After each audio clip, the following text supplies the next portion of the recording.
Hello, my name is Liza Maria, and today on my podcast, I'm glad to have John Bates.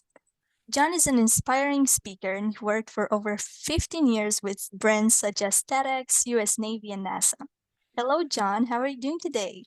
I'm doing well, Eliza. Thank you. How are you? I'm doing great. Good. So, to start this podcast, can you tell us more about yourself, like your career working with space? Yeah. I actually, I'll tell you, like, I used to work with .com companies, and I was always the chief evangelist for the companies, which meant I would go out and speak and things.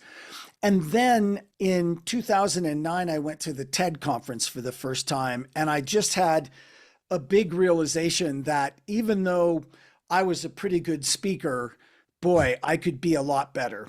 And so I dug in and started trying to figure out what made TED Talks so good and what made them so special and how could I become a better speaker.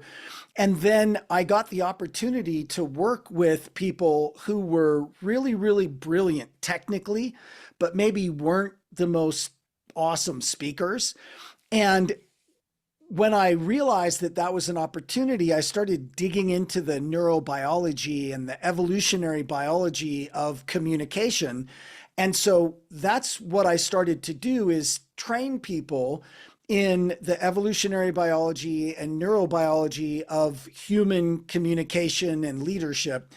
And I was working with Johnson and Johnson doing a live public event in Houston years ago, and a couple of women from NASA were at that event. And after the event, they came up to me and they said, John, you know what? NASA needs what you do. Like, we run human spaceflight, and we need your help making what we do exciting. Because if we can't talk about what we do in a way that makes it sound exciting, then we think we don't deserve to be doing what we're doing. And that was how my relationship with NASA and I ended up working with the astronauts and still do and things like that. So that's how that whole relationship started. That's great. And what's the most exciting part of working with astronauts and at NASA in your perspective? Gosh, there are a lot of exciting parts. Like, you get one of the exciting parts is just the little things that you hear when you're working with astronauts. Like Chris Cassidy, who was a former Navy SEAL, and then he was an astronaut. He ran the astronaut office for a while. Now he's the CEO of the National Medal of Honor Museum Foundation in Dallas. And so I was just talking with him once and he said, John, doing a spacewalk taught me something interesting. I realized that I used to think I was afraid of heights. But what I realize is I'm not afraid of heights, I'm afraid of gravity. And I thought that was so interesting because when he went out to do the spacewalk, it wasn't scary like I'm afraid of heights scary because there wasn't gravity and he wasn't worried about falling because he wasn't going to fall. So hearing those kinds of things is interesting. Um, but one of the things that really stands out for me is just what really great, good people the astronauts that I've met and dealt with are.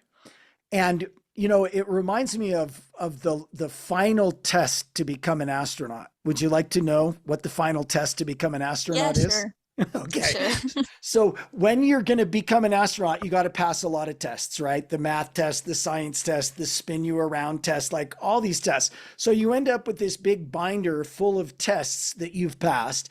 And they invite you up to the astronaut conference room for the final test to become an astronaut. And you knock on the door and they open the door and they take your big old binder of all the tests you've passed and they toss it on a side table and they invite you to sit down at the table with all the rest of the astronauts and you just talk for about an hour. And then at the end of the time, they say, okay, time to go. And they give you back your binder and they show you to the door. And as you go out and that door closes behind you, all of the astronauts talk for a little while about whether or not they like you. And not just do they like you personally, they look through the ratings that you've gotten from the other people that are in the astronaut candidate program and what they say about you. And they think about not just do they like you, but do they think that you are likable? And if you are not likable, and if people don't really enjoy being around you on top of everything else, you don't become an astronaut. So being likable and really genuinely just being a good person is the final test to become an astronaut. And I think that's pretty cool. Yeah, I think that's awesome. And my question here is, what inspired you to do all this with space and work with space, or is there a story behind all this? I think that for me, I just loved science fiction when I was growing up.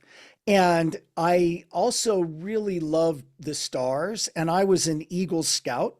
So, I was a Boy Scout and I became an Eagle Scout. And so I did a lot of camping out in the mountains outside of Salt Lake City and in southern Utah and stuff. So I spent a lot of nights under just dark, dark, dark skies with no clouds and so many stars.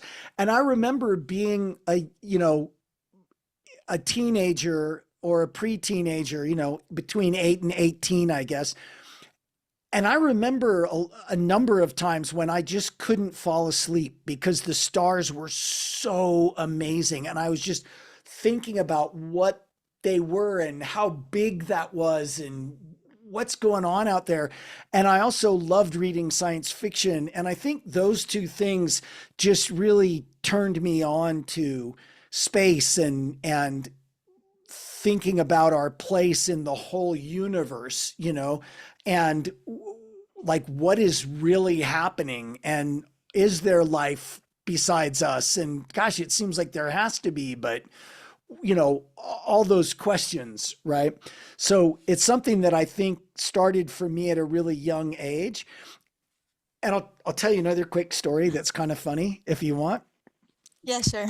So when I was working with the astronauts, I got to train all the active astronauts. In fact, let's see, that's a picture right there of me in the astronaut office with all the active astronauts a few years ago.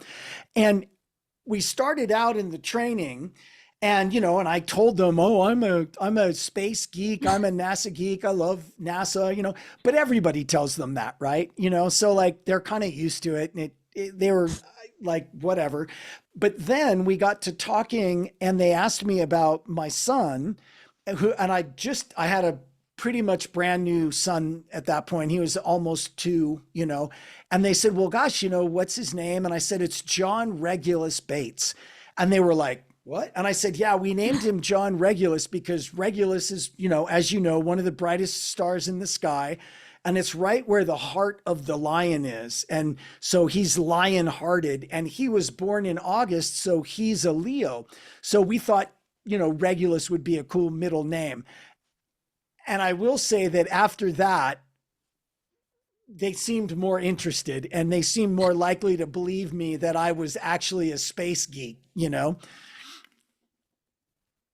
I think that story is really cool, and I'm sure here are many listeners that are also wondering if you have like a favorite space movie that you really like. Wow, I mean, there are a lot that I liked. I don't know if it really counts, but I am a Star Wars geek and I did love Star Trek. Growing up, I watched the TV series and I'm a big fan of both of those. And I don't know, like I'm a lot older than you are. I don't know if you've ever seen it, but I think one of the all-time great space movies in my book was 2001: A Space Odyssey. And that is just a really great, trippy movie. And I think that's a good one to kind of make you think, right? That's really cool because I also like lots of space movies and especially documentaries. So Yeah. yeah. And I know you also do space podcasts or podcasts in generally on your YouTube channel, John Bates. And how did you started with doing podcasts? Is there a passion for it? Because for me, was this passion for space for so long, like 4 years. But this how you started doing this? Yeah. So, I do a podcast called Live Like a Leader Show. And I started to do that because I was like, oh my gosh, I get to work with the most amazing people. Like I work with the astronauts, I work with top leaders at Johnson and Johnson, I work with top leaders at Google and Intuit, and I meet all these amazing other people. And I should get them on a podcast and interview them. So I got Karen Nyberg, who's a retired astronaut, to come on my podcast. And I got Chris Cassidy, who's a retired astronaut, to come on my podcast. And I got Melinda Richter, who's the global head of Johnson and Johnson Innovations J Labs. And they have big science incubators all over the world that are helping entrepreneurs bring new ideas to life in the medical industry, right? So I have all these amazing contacts, and I just wanted to share them and their thoughts with the world. So that's why I started doing Live Like a Leader show, is just to get those people out to a broader audience and share that richness of relationships that I have. I think your podcasts are really cool. I listened to a few of them, and I think they're really interesting, and especially the topics are. Thank you. That makes me really happy to hear. I mean, definitely my goal with those podcasts is to have people talk about something that's going to make a difference for you in your life, in your leadership, in how you see yourself, all that kind of stuff. So that makes me really happy to hear. Thank you, Eliza. And to end this podcast with a final question, what's an advice you would give to someone younger or anyone in generally that wants to be a speaker or work with space? Okay, so there's can I give you a few things? I'll make them kind of quick. Sure. So so one is, especially for young people, my experience myself and what I saw a lot of my friends go through is that those things that make you a little insecure right now, and the things that maybe people tease you about, like, oh, Eliza, you're such a geek or whatever, you know, those are your superpowers. Like, don't back down, right? Don't let people shut you down. Notice the things that people maybe give you a hard time about and tease you about or laugh at you about. Those are your superpowers. Lean into them. And the the other thing that I would say, particularly specifically about speaking, is that when you are willing to get up on a stage in front of other people, which is scary, it's scary for everybody. There are people who are not scared of it, but we have a word for them: sociopath, right? If you're not scared of public speaking. So when you get up, if you're willing to get up on a stage and take that risk of being seen and go through the fear of public speaking, because you've got a message for people and you want to make a difference for people and you want to share something with people, that is a tremendously courageous and generous thing to do. And most people are afraid to do that.